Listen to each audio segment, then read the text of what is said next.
The vast majority of hardcore series on YouTube revolt around random cool projects. The same thing applied for the first season of my hardcore series, before it met an undeserving end. This will change though, as in the new season that starts now, I will focus all my might into creating the greatest villager nation. I will devote every single episode upgrading this village until it reaches its maximum glory. But because every great thing has its humble beginnings, let's start by creating the new world. After spawning into the world, I began my search for a village. Luckily the search was a very short one as I found a village 30 seconds in. After taking a walk through my future nation streets, I spotted an illager outpost. This was perfect news that it would allow me to do a ton of projects later on. While you watch me gather some basic resources, let me explain you some more about the series. As I mentioned 11 times already, I will create an advanced villager civilization. Because I want this journey to be as realistic as possible, I will not build any overpowered farms just like I did in the past.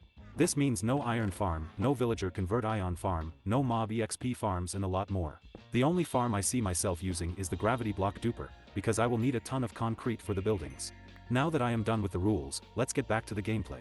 After I pillaged the village, I asked the local officer to help me get rid of an angry skeleton. With the village lighted, I trapped the villagers inside their homes for an extra step of safety. Just like every person that has played Minecraft ever, I proceeded to strip mine. Using the cobblestone I gathered, I built a wall around the village for extra safety. This must be the third layer of protection, but that's what leaders that care about their people do. I planted some sugar cane, borrowed some ores from a nearby cave and killed some cows. I will name this little guy Bat Cow in the future. If I remember it. I spotted another village nearby that I pillaged, of course. I swear I am not a bad guy. It's not my problem these villagers can't eat from blocks of hay. While I was adventuring, I looted an abandoned portal and guess what I found inside.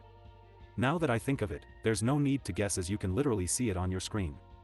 I also visited our grumpy neighbors and freed 2 allays to see how they function.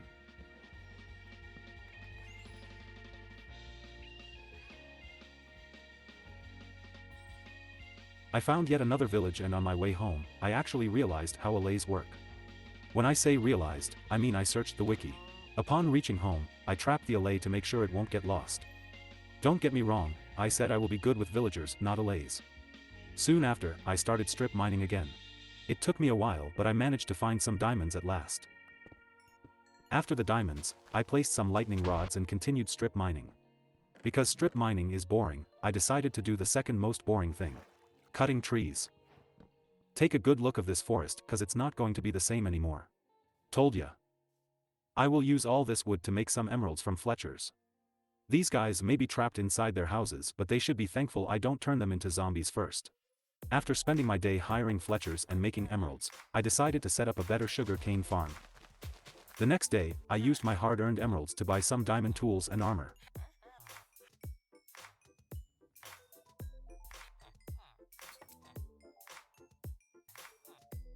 The tools weren't that great, but the armor was pretty decent. I also bought a better bow cause why not? With my new shiny gear, I went to mine some obsidian as it was time for another adventure. As I was lighting the portal, an enderman got angry at me.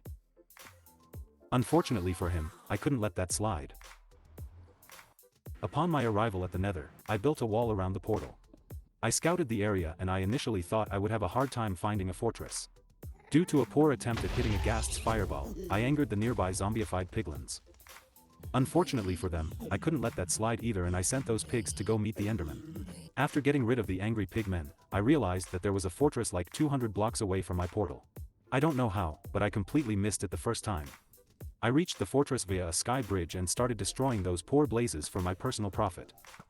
Having reached 20 blaze rods, I took a trip to see the rest of the fortress. I killed some withers, looted some chests and farmed some nether wart. On my way back, I did what I hope every Minecraft player does.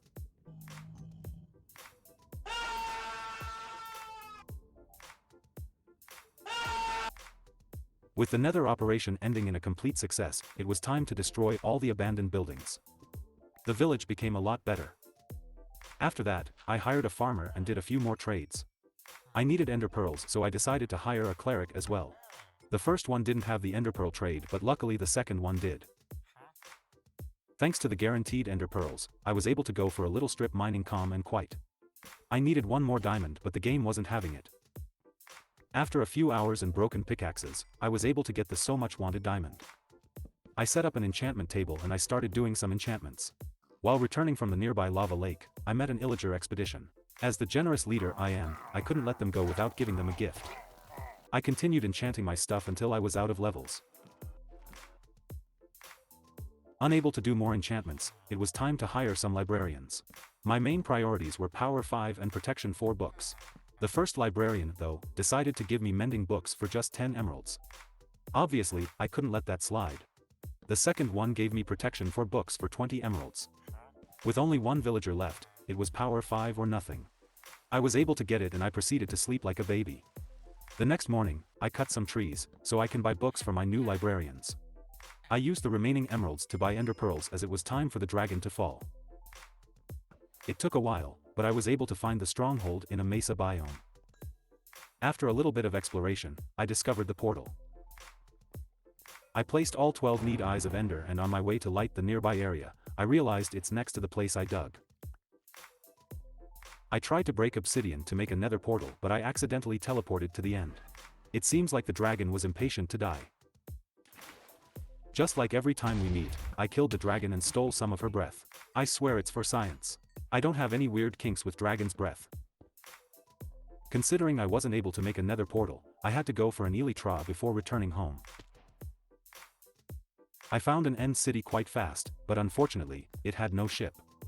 Nonetheless, I raided for the loot and the shulker shells. Soon after, I found another end city. This time, it had a ship. Make it 2 end cities. Thanks to my extraordinary skills and godlike gear, I was able to quickly sweep through the end cities.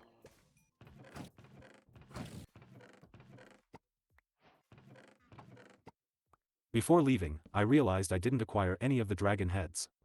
Naturally, I returned back to the ships. I was able to get the first one, but let's no talk about the second.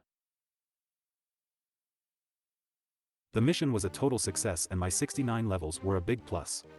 Good enough, don't you think? After an exciting adventure, it was time to cut trees again.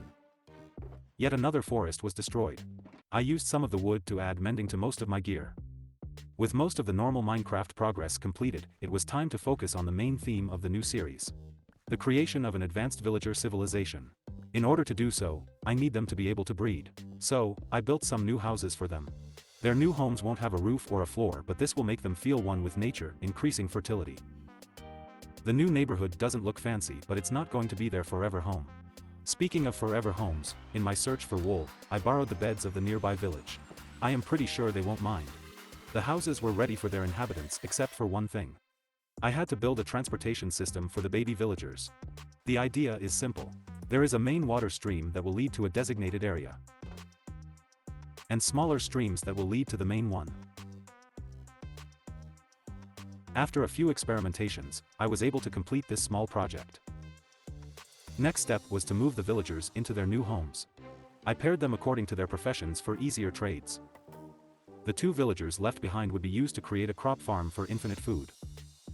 I gave the villagers food to test the transportation system, and soon after, the first child came to life. While watching the newborn, I realized I never added trapdoors. Not even 10 seconds after adding them, the child had already fallen into the water streams. I went to the designated area to see if the system was functional, but there was no child to be seen. I returned to the villager's home to check what went wrong, and fortunately, it wasn't such big of a deal. My small mistake was quickly fixed and I followed the baby villager as it was being drifted by the water streams.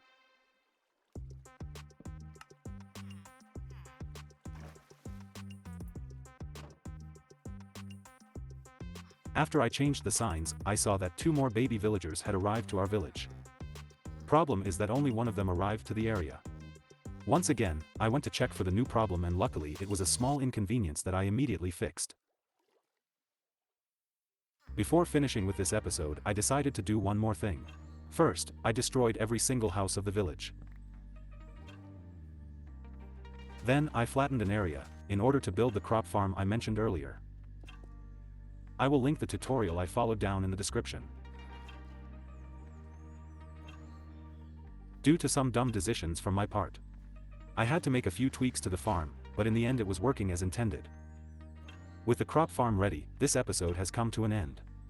The civilization may not look very spectacular right now, but this will change in the future. Don't forget to give me a name for the nation down in the comments section. Also, don't forget to subscribe to the channel so you won't miss the future episodes. Nonetheless, thanks for watching and I will be seeing you in the next episode. Until then, goodbye and take care.